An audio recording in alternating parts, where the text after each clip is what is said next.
Dear students, in this video I explain the fourth characteristic property of liquids. All liquids don't have a definite shape. See this image. A given quantity of water, say 100 ml, okay, take 100 ml water in a measuring jar.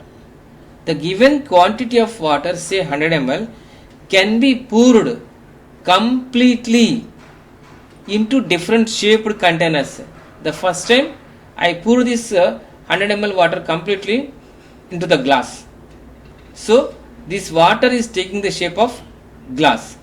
Second time I pour the same water, 100 ml water, into another jar. So the water is taking the shape of the big jar. So here volume of the water is same. This is 100 ml and second ml is 100 ml. Volume of the water is same. But water is taking the shape of the container. The first time it has taken the shape of the glass. The second time it has taken the shape of the another jar. Okay. So we can say liquids don't have a definite shape. They take the shape of the container in which they are kept. Dear students, in the coming video I explain the fifth characteristic property of liquids.